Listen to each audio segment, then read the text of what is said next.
provient du trafic illégal. Il était détenu par un sportif de haut niveau. Il a les dents un peu pourries, enfin très noires.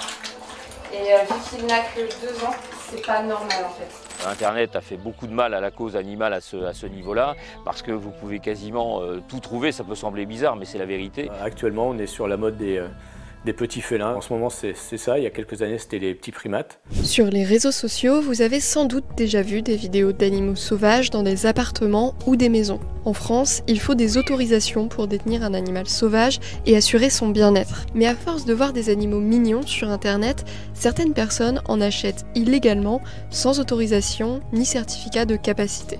Mais alors, est-ce si simple d'acheter un animal sauvage illégalement ? Pour cette vidéo, j'ai mené l'enquête et effectivement, en quelques clics, on tombe déjà sur des annonces. Sur Telegram, par exemple, on trouve 5 guépards disponibles sur Orléans ou bien un tigre à récupérer sur Marseille. On voit aussi beaucoup d'annonces pour des singes vendus avec un faux certificat de capacité. Le conducteur a réussi à faire passer 27 Ouistiti en douce que la douane n'a pas pu voir. Tout ça grâce à un faux certificat animalier que mon pote a fabriqué. Ce canal n'est aujourd'hui plus alimenté, mais en envoyant quelques messages, on finit par trouver des vendeurs. Sur Snapchat aussi, j'ai vite trouvé des Ouistiti à acheter. Les frères, il me reste un dernier Ouistiti, celui qui passe aujourd'hui sans faire mal à la tête. Mâle, 10 mois, 1500 balles. Toujours pour le test, j'envoie un message 10 minutes après l'annonce. Salut, je suis intéressée, comment ça se passe ? Salut, j'ai quelqu'un qui passe maintenant normalement. Si jamais, je reviens vers toi.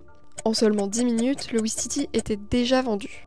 Bon, bien sûr, je ne comptais pas repartir avec, mais la demande est telle qu'un animal se vend en 10 minutes. Grâce à des enquêtes ou à des signalements, les autorités peuvent trouver et saisir ces animaux détenus illégalement. Mais alors, dans quel état les retrouvent-ils et que deviennent ensuite ces animaux ? Pour répondre à ces questions, je suis allée en Mayenne, au refuge de l'Arche, qui recueille les animaux sauvages abîmés par l'homme. Parmi les 1000 animaux qui vivent ici, nous allons découvrir Cairo et Zouri, qui étaient auparavant détenus illégalement par des particuliers en France.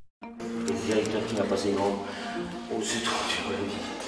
Derrière moi, c'est le tigre Kéro, qui est un de nos animaux totémiques, même si ici les 1000 pensionnaires ont tous la même importance, puisqu'il était détenu et il provient du trafic illégal. Il était détenu par un sportif de haut niveau qui a fait la démarche, et ça on peut s'en réjouir, de vouloir le placer. Alors Cairo était beaucoup plus maigre qu'il n'est aujourd'hui. Peut-être que l'un des dénominateurs communs des animaux que nous accueillons, eh bien c'est justement le fait d'avoir souvent manqué d'une alimentation équilibrée, attentionnée, c'est-à-dire qu'on a tendance à penser qu'un grand fauve va manger tout et n'importe quoi. C'est pas du tout le cas.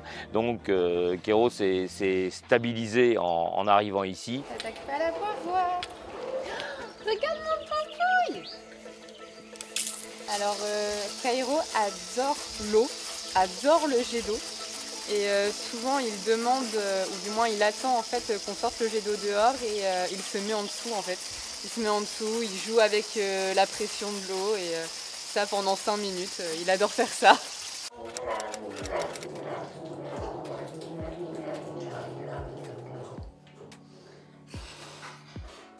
C'est difficile.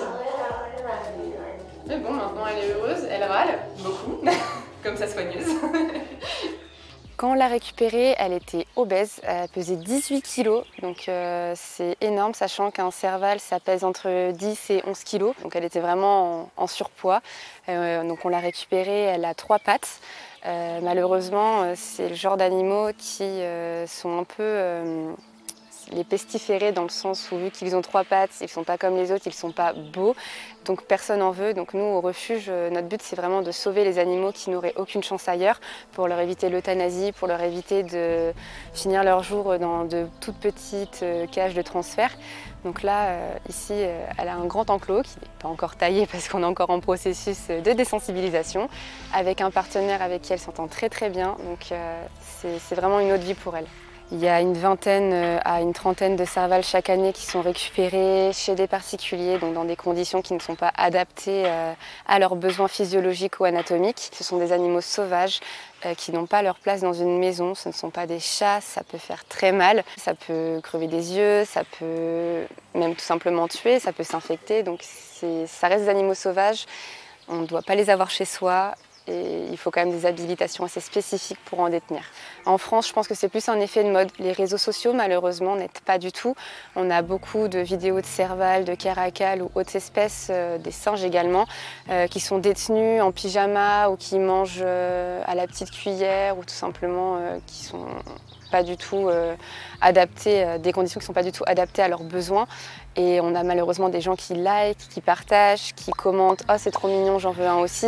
Et en fait, c'est vraiment un effet de mode, tout simplement. Donc j'espère que cette mode, un jour, va s'estomper comme toutes les modes et qu'on n'aura plus tous ces trafics, toutes ces détentions illégales et toutes ces histoires tristes derrière d'animaux complètement détruits psychologiquement. Nous sommes sollicités chaque semaine. La difficulté pour un refuge comme le nôtre, c'est de pouvoir répondre au présent. Ça se fait très souvent sous le manteau. Internet a fait beaucoup de mal à la cause animale à ce niveau-là, parce que vous pouvez quasiment tout trouver. Ça peut sembler bizarre, mais c'est la vérité. Généralement, de toute manière, sur l'ensemble des animaux qui nous arrivent, il y a l'intervention d'un tiers. Ce peut être effectivement les douanes, la police nationale, la gendarmerie nationale, une délation qui a été faite en disant « j'ai l'impression d'entendre les grognements d'un félin chez mon voisin ». Donc voilà, il y a toujours l'intervention d'un tiers, mais de toute manière, c'est toujours sur saisie, souvent avec une procédure judiciaire qui se met en place, ce qui fait que parfois une procédure avant que l'animal ne soit ici à demeure pour finir paisiblement ses jours peut être très très longue. Tous les 5-10 ans, on retrouve des phénomènes de mode assez réguliers. Là, actuellement, on est sur la mode des petits félins, donc serval, caracal. Il y a quelques années, c'était les petits primates. Il y a une dizaine d'années, ouais, c'était effectivement les grands félins. Ces animaux, ce sont les agents de l'Office français de la biodiversité qui les saisissent. L'OFB lutte au quotidien contre le trafic d'espèces protégées. Il les retrouve après enquête grâce à des signalements de voisins, grâce aux annonces sur Internet ou grâce à l'aide d'autres administrations. Donc on se retrouve ici dans la salle des espèces, une salle qui a vocation à instruire les stagiaires lors de leur passage ici. C'est une vocation pédagogique sur la reconnaissance et l'identification des espèces, avec des spécimens que vous allez découvrir assez particuliers qu'on est amené à saisir chaque année. Dans cette salle-là, on va être sur des espèces un peu plus exotiques. Ça va être sur des espèces généralement prélevées ailleurs que sur notre territoire national et qui vont faire l'objet d'un commerce illégal, voire d'un trafic pour certains spécimens. On va pouvoir retrouver différents spécimens, notamment ces pieds d'éléphant qui ont fait l'objet de ventes illégales sur Internet. Également des fourrures, donc tirées de certaines espèces comme les ours, tigres ou loups, par exemple, qu'on va retrouver ici. Justement, cette peau de panthère des neiges avait fait l'objet d'une vente sur un site bien connu. Et après les investigations, nous étions parvenus à retrouver le propriétaire et la personne qui avait mis en vente cette peau de panthère des neiges. Souvenez-vous du tigre Cairo du refuge de l'Arche.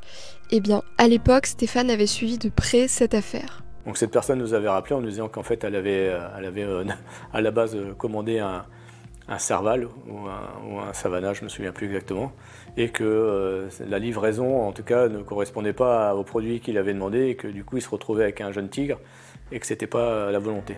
Donc il nous avait appelé, on avait effectivement procédé à la saisie du spécimen. Je me souviens par exemple d'un lionceau qui était vendu 300 €.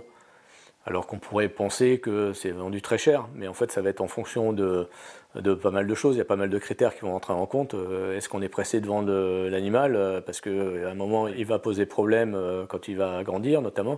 Donc il y a cette notion-là, il y a cette notion de, comme il n'est pas légal, par définition on ne peut pas le vendre très cher non plus. Donc en fait on a des variations de prix qui sont assez conséquentes. L'exemple du chardonneret élégant, le chardonneret élégant on peut retrouver à 30 ou 40 € jusqu'à 200 €, 250 €. Les régions qui font l'objet de veille et de surveillance un peu plus importante, ça va être les régions qu'on va retrouver limitrophes. Tout ce qui va être limitrophe sur la partie est va être un peu plus concerné par les échanges, ce qui est logique, puisque à proximité des frontières. Donc là où il y a des surveillances plus particulières, les départements des Hauts-de-France, quand on parlait de la mode des caracal et serval, la région des Hauts-de-France, par exemple, est très concernée par ce phénomène de mode. En rencontrant Stéphane, je lui ai montré les annonces d'animaux sauvages que j'avais trouvées en ligne. C'est pas très surprenant, c'est très compliqué et très fastidieux à suivre. et à tracer en tout cas. Les réseaux sociaux sont multiples et du coup on peut créer autant d'annonces que possible avec autant de pseudonymes inimaginables. On est effectivement rodé à la traque sur Internet.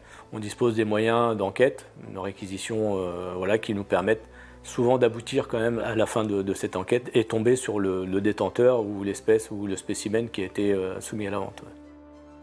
Le trafic d'animaux sauvages est le 3e trafic au monde, derrière celui des armes et de la drogue. Pour rappel, détenir un animal sauvage sans autorisation est passible d'une peine de 3 ans d'emprisonnement et de 150 000 € d'amende.